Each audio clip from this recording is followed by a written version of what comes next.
बिस्मिल्लाहिर्रहमानिर्रहीम। अस्सलाम वालेकुम वरहमतुल्लाहि वबरकातुहू। मैं वसीम बुज़दार, आप देख रहे हैं यूट्यूब चैनल नशात सानिया। सबसे पहले दरूद व सलाम अल्लाहुम्मा सल्लि अला मुहम्मद व अला आलि मुहम्मद कमा सल्लैता अला इब्राहीम व अला आलि इब्राहीम इन्नका हमीदुम मजीद।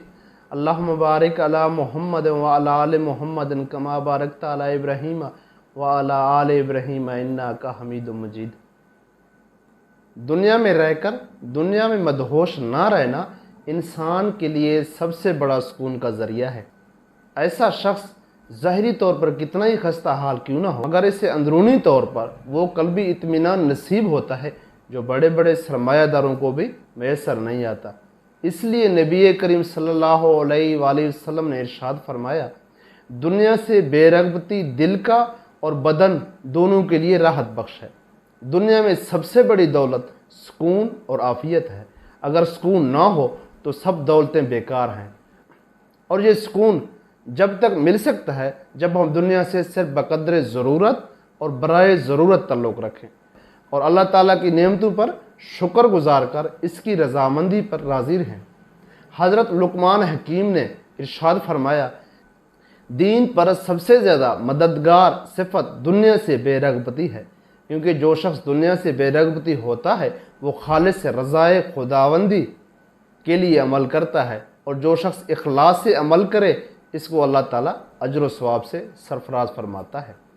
हज़रत अब्दुल्ला बिन मसऊद रज़ी अल्लाह ताला अन्हु से मरवी है कि नबी करीम सल्लल्लाहु अलैहि वसल्लम ने फरमाया कि जन्नत में सबसे आखिर में दाखिल होने वाले शख्स का हाल ये होगा कि वो गिरता पड़ता चल रहा होगा और जहन्नम की आग उसे जसलार ही होगी। भला आखिर जब वो जहन्नम से बमुश्किल निकल पाएगा तो जहन्नम की तरफ देखकर बेअख्तियार कहेगा, वो ज़ात बड़ी बाबरकत है जिसने मुझे तुझ जहन्नम से निजात अता फरमाई, और बेशक अल्लाह ताला ने मुझे वो नेमत बख्शी है जो औलीन व आखिरीन में से किसी को भी अता नहीं की गई। फिर इसके सामने एक दरख्त होगा तो वो अर्ज़ करेगा, ऐ रब्बे करीम, कि आप मुझे इस दरख्त के करीब कर दीजिए कि मैं इसके साया में बैठूं और इसके पानी से प्यास बुझाऊं।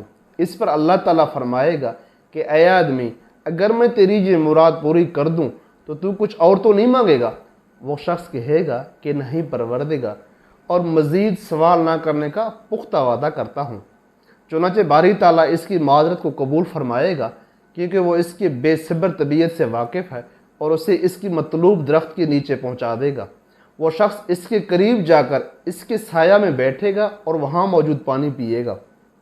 फिर इसके सामने दूसरा और दरख्त लाया जाएगा, ये पहले दरख्त से और ज़्यादा अच्छा और ख़ूबसूरत होगा। तो फिर वो शख्स अल्लाह ताला से इसकी करीब जाने का दरख्वास्त करेगा। तो अल्लाह ताला फरमाएगा कि ऐ आदमी, क्या तूने कुछ और सवाल ना करने का वादा नहीं किया था? अगर मैं तेरी ये मुराद भी पूरी कर दूँ तो फिर तू कुछ और तो सवाल नहीं करेगा। चुनांचे फिर वो शख्स सवाल ना करने का पक्का वादा करेगा, और अल्लाह ताला इसकी बेसब्री को जानते हुए चश्म पोशी फरमाकर उसे इस दरख्त के करीब पहुंचा देगा और वो उसके साया और पानी से फ़ायदा उठाएगा। तो फिर एक तीसरा दरख्त जन्नत के दरवाजे के बिल्कुल करीब नमूदार होगा, जो पहले दोनों दरख्तों से ज़्यादा खूबसूरत होगा। तो जिस शख्स इसके करीब जाने की दरख्वास्त करेगा, बाला आखिर जब इसे इस दरख्त के करीब पहुंचा दिया जाएगा तो उसे वहाँ अहले जन्नत की आवाज़ें सुनाई देंगी। तो वो अर्ज़ करेगा कि ऐ रब्बे करीम, अब बस मुझे जन्नत में दाखिल फरमा दीजिए। अल्लाह तबारक व ताला इस शख्स से मुखातब होकर फरमाएगा कि आखिर तेरा ये सवाल करना कब ख़त्म होगा? क्या तू इस बात पर राज़ी नहीं कि मैं तुझे दुनिया से दुगनी जन्नत अता करूँगा? तो वह शख्स हैरत ज़दा होकर कहेगा कि ऐ रब्बे करीम, आप रब्बिल आलमीन होकर मुझसे मजाक करते हैं। इतनी रवायात बयान करके इस हदीस के रावी हज़रत अब्दुल्ला बिन मसऊद रज़ी अल्लाह ताला अन्हु हंसने लगते हैं और हाज़रीन से फरमाया कि मुझसे नहीं पूछते कि मैं क्यों हंस रहा हूँ, क्योंकि हाज़रीन ने ये सवाल आप रज़ी अल्लाह ताला अन्हु से किया तो आप रज़ी अल्लाह ताला अन्हु ने फरमाया कि इसी तरह इस रवायत को बयान करके नबी करीम सल्लल्लाहु अलैहि वसल्लम ने भी तबस्सुम फरमाया था।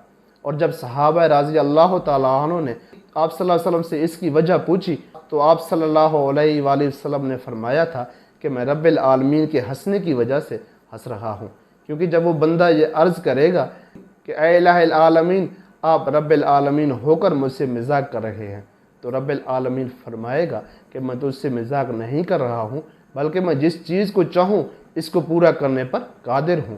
اللہ تعالیٰ کے ہنسنے کا مطلب اس کا راضی اور خوش ہونا ہے۔ دعا ہے کہ اللہ پاک مجھے اور آپ کو بلکہ تمام مسلمانوں کو ان سنتوں پر عمل کرنے کی توفیق عطا فرمائے۔ جزاک اللہ۔